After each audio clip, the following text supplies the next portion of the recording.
So in this video, I'm going to take you step by step and teach you how to train like an athlete. It's very simple and it's something that you're going to be able to use today in your gym session. So let's go. So for those out there who don't know who I am, my name is Adam Lusby and I run Enhanced Sports Performance. I have worked with a whole host of world-class athletes, from people in the UFC like Paul Craig, Chris Duncan, Mickey Parkin, to world champions like Lewis Crocker, to European champions like Nathaniel Collins, Commonwealth gold medalist Sam Hickey. I've worked with them all right from their start of the career right to the end of their career, okay? So I know what you guys need to be doing to train like an athlete. But you might be thinking, why should I train like an athlete? Well, the main reason is, are you an athlete? If you're trying to be athletic, you need to train like an athlete. You shouldn't be training like a bodybuilder. You can't be doing a leg day. That doesn't work for athletes, okay? Another reason why you might want to train like an athlete is because maybe you haven't got a sport, but maybe you just want to move better. Maybe you want to get stronger, feel better, or get fitter. Then you should be training like an athlete as well. From an aesthetic perspective, it's like, what are your goals? Do you want to look like a bodybuilder or do you want to look like an athlete? Me personally, I would rather look like an athlete than a bodybuilder, but it's dependent on goals. And you can get your aesthetic goals as long as you're eating correctly and you're coupling it up with a good athletic program. So, step one, you get to the gym. What do you do if you want to train like an athlete? Again, easy. You want to follow what's called a ramp protocol or a dynamic warm-up. Sounds fancy, it's not really that fancy. You're going to do 4 minutes on the treadmill, maybe 4 minutes on the bike, whatever you want. That's the R part. That's the R of the ramp protocol. That's raising the heart rate, right? Then we've got the A, which is activate, and M, mobilize the kind of muscles in the joints, okay? So what you want to do is you want to do stretching through movement. You do not want to do static stretching, right? And I always say to my guys, you want to concentrate on areas, and girls, concentrate on areas that you are tight in. So if you're specifically tight in the hips, spend about 5 minutes doing more hip work than anywhere else. If you're tight in the shoulders, which is a usual case for combat athletes, then maybe spend a bit of time there. It doesn't really matter what exercises you are choosing in your dynamic warm-up, but it needs to be through movement and it can't be static. The reason we don't want it to be static is static stretches have been shown to reduce power output, so you want to keep that for the end of your session, okay? And the P of ramp protocol is potentiate. All that means is you want to excite your central nervous system. So we do a bit of plyometrics, and we're going to get into that next, okay? So that is step one, warming up. So guys, thanks very much for watching this video. If you're enjoying it, please like and subscribe. It does help me out a lot. But this video is brought to you by me, Enhanced Sports Performance. So if you're wanting a little bit more structure to your training program, you want to know exactly what you should be doing and when you should be doing it, purchase one of my programs. You know where the link will be, and grab yours today. There's going to be ones for MMA, there's going to be one for boxing, Muay Thai, there's going to be an average to athlete one soon as well. So if you just want to train like an athlete, you can pick up that as well. But thank you very much. Let's get back to the video. Pam. Step two, you've got two options here. You can do plyometrics, which is jump training, so box jumps, bounds, any kind of hop, something like that. Or you can do ballistics. Maybe you get a 3 kilogram or a 5 kilogram medicine ball, you slam it into the ground, you throw it into an appropriate wall so you're not leaving holes into the walls, and you do something like that. The reason you want to do that is it's going to increase your power. It's going to help you be more powerful and help you generate more power, which is obviously super, super important for athletes, but people in general, okay? So do that. Make sure you've got some kind of plyometrics and mobility work in there. Sorry, plyometrics and ballistic work in there. That's very, very important. That's step two. Step three.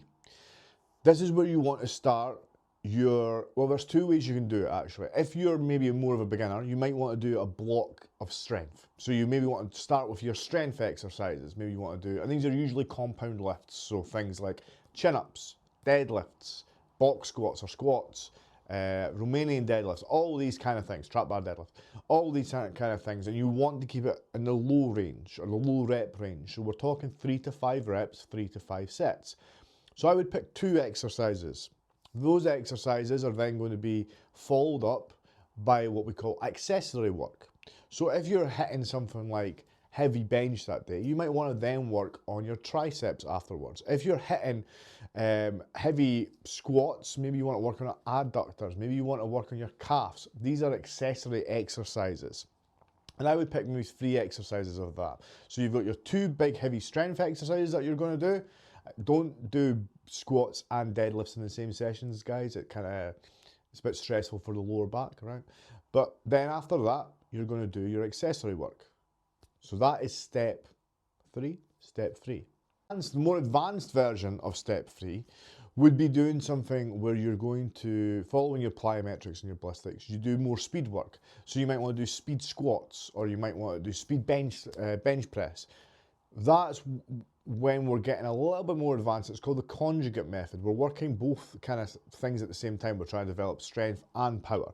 I would only suggest that if you're a little bit more advanced though, okay? But what you can do is you can start with your speed exercise first, whatever that may be, then go into your strength work, then your accessory work, okay? That's what I would tend to do. And then you can finish off with maybe core or something like that.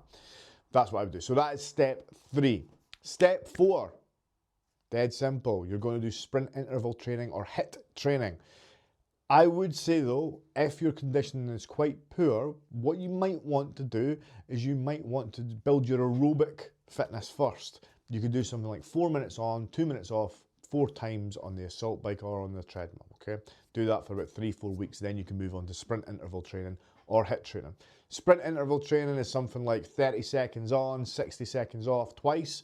It's very, very short and sharp, but it's max intensity. It's very, very good for athletes, so I really highly recommend it. When we're talking about conditioning for athletes, I know you use the term aerobic, and people know aerobic and anaerobic. Those terms are kind of being done away with a little bit, to be honest, because everything needs oxygen. I like to think of it in 2 ways. You've got how much oxygen you can intake, right? Which is like your VO2 max. And then you've got how much oxygen can be used at the muscles, which is your oxygen utilization, right? And we call that your central adaptations, which is how much oxygen you can intake for like the lungs. And then we call it peripheral adaptations, which is just at the muscle level, okay? So there's 2 things you need to work on. 90% of the time, you're going to need to work on the peripheral adaptations at the muscular level more than you're going to have to work on those central adaptations, the lungs. That's just a general rule though, but we have found that to be the case, because if you think about your training sessions, they're usually maybe an hour long, so you're getting that aerobic work in there anyway.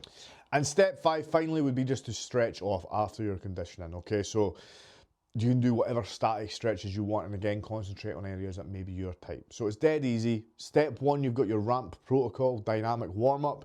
Step 2, you've got your plyometrics or ballistics. Sometimes I switch that each session, so maybe one session I'm doing plyometrics, the next session I'm doing ballistics.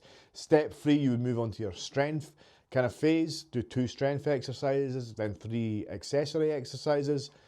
Step 4 was doing your conditioning, usually sprint interval training or HIIT training. And step 5 would be doing your kind of cool down, whatever that may entail for you, but usually it's a bit of stretching. Also, at the end of the year accessory work, you can do a little bit of core, obviously, as well. But that is basically your step-by-step guide to how to train like an athlete. It's very, very easy. People like to overcomplicate it. You're probably going to use less pieces of equipment doing that than you would in a bodybuilding program anyway. The only thing you'll really need is a medicine ball. That's it. So that is how you train like an athlete, and believe you me, you're going to get massive amount of benefits out of that if you do it correctly. You need a structure, follow it, and you will smash it.